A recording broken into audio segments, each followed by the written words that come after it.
한국판 쇼생크 탈출 희대의 탈옥수 신창원을 아시나요?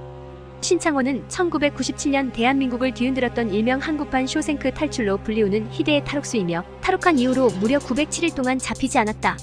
그의 탈옥과 도주가 워낙에 충격적이었고 기발했기에 더욱 유명해졌다. 생애 전북 김제에서 태어난 신창원은 가난과 불우한 가정환경 속에 자란 전형적인 범죄자 케이스이다. 어머니가 간암으로 일찍 돌아가시고 아버지가 젊은 후처를 아들과 함께 들여왔는데 계모가 차별 대우를 심하게 해 칼을 들고 나가라고 협박을 해서 계모가 집에 있는 폐물을 전부 들고 도망갔다. 신창원 본인 주장에 따르면 국민학교 5학년 때 선생으로부터 이 새끼야, 돈 안 가져왔는데 뭐하러 학교 와? 빨리 꺼져.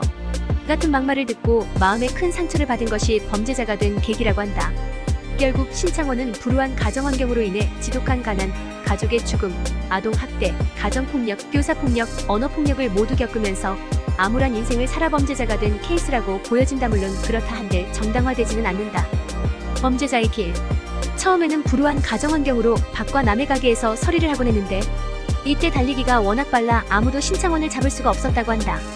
처음으로 경찰서에 끌려간 때가 14살 때인데 이때는 오히려 훈방 조치를 한 경찰서에 아버지가 다시 끌고 가 소년원에 넣어달라고 했다.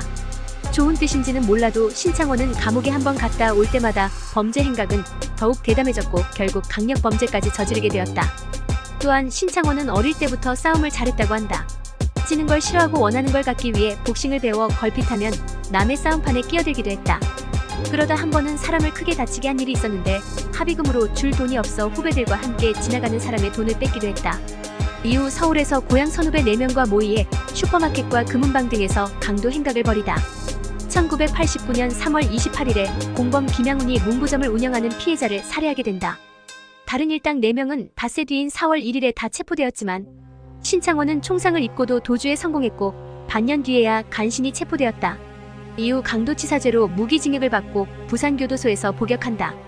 탈옥사건 1997년 1월 20일 새벽 3시 탈옥을 저질렀는데 노역작업 중 손에 넣은 작은 실톱날 조각으로 하루 20분씩 무려 2개월간 들키지 않도록 가로 32cm 세로 28cm 정도 크기의 화장실 환풍구 쇠창살을 몰래 조금씩 그어 마침내 지름 1.5cm의 쇠창살 2개를 끊었고 간방을 빠져나와서 외벽 환기통을 붙잡아 1층으로 내려왔으며 끄는 쇠창살 2개를 이용하여 20m가량 떨어진 교도소 내 교회 신축공사장 철감장 밑에 언 땅을 폭 53cm, 깊이 30cm가량 힘겹게 파내 공사장으로 진입한 후 공사장과 감시초소 사이에 설치된 임시출입문 지지대와 담장 사이를 인근에 있던 쇠파이프와 밧줄을 이용해 4m의 콘크리트담을 넘어 부산교도소를 빠져나갔다.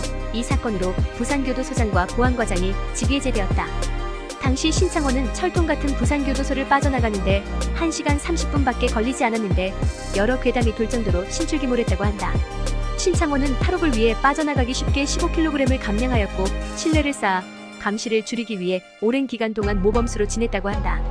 힘겹게 교도소를 빠져나가 500m 떨어진 화훼 농가로 침입하여 옷을 몇 벌 훔쳐 환복 후 인근 자전거를 절도하여 4km를 달려 이동 후 택시를 잡아 새벽에 서울로 잠입하게 된다. 신창원은 2년 6개월간 4만여 킬로미터 거리의 도주를 계속하며 빈집들을 털며 훔친 현금으로 생활했고 이동도 훔친 차를 활용했다.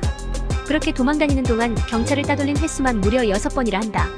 신창원은 전국을 돌아다니면서 도주 행각을 벌였는데 자주 출몰한 천안 이외에도 지나간 곳이 많아 곳곳마다 해당 지역 경찰서 높으신 분들이 불명예 퇴직을 당했다.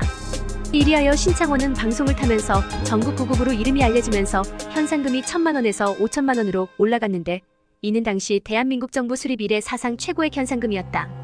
1999년 당시 5천만원은 2024년 기준으로 약 2억 원에 달하며 최저임금으로 산정해보면 1999년 최저임금은 시급 1,600원이므로 2024년에는 약 3억을 상회하고 당시는 대치 음마아파트 35평이 1억 5천만원에 매매되던 시절이었으니 엄청나게 큰 현상금임을 짐작할 수 있다. 이것 때문에 별의 별 천태만상들이 나왔는데 신창원이 나타난다는 사전 정보를 입수하고도 저 혼자 공 세우려고 단독으로 검거를 시도하다 실패해 결국 다 잡은 거나 다름없는 범죄자를 놓쳐버려 징계를 받은 형사가 있는가 하면 잠복 근무를 하던 형사가 신창원의 동거녀를 성폭행하여 결국 파면되고 구속되는 사건도 있었다. 이는 신창원이 도주 중일 때 쓴 일기장에 언급되면서 알려졌다. 신창원과 만난 동거녀가 울면서 그의 뺨을 때리며 너 때문에 내가 무슨 일을 당했는 줄 아느냐며 폭로했다고 한다. 신창원은 너무 미안해서 아무 말도 못하고 동거녀가 연거푸 뺨을 치는 것을 그저 맡고 있었다고 일기에 기록했다. 한 가지 여담으로 신창원은 경찰관의 DPO 시비에 맞았는데도 기어코 도망을 가고 경찰관과의 격투 중 부러진 뼈를 혼자 맞추기도 했으며 추격이 심할 때는 쥐를 잡아먹으면서 박스 안에서 일주일 넘게 은신하기도 했다고 한다. 검거 1999년 7월 16일 전라남도 순천에 있는 대주 아파트에서 가스레인지 수리공 김씨는 당시 우연히 의뢰받은 집을 수리하다가 신창원을 보았는데 집 내부에는 운동기구들이 많이 있었다고 한다. 신창원인지 아닌지 확인하기 위해 집에 다시 들어가 남자의 얼굴을 확인했으며 경찰서에 신고한 뒤 근처 부동산에 가서 그 집이 여자의 명의로 된 건지 확인까지 했다고 하며 이 과정에서 집을 계약한 다음날 바로 입주했음을 안 뒤 신창원임을 확신했다고 한다. 이사하려면 계약하고 며칠 뒤 돈을 주고 들어오는 게 보통이기 때문이다. 오후 3시 40분경에 수리공의 신고로 경찰 46명이 출동하여 이들에게 둘러싸인 신창원은 5시 20분경 뒷베란다를 통해 들어온 경관 3명에게 검거됐다.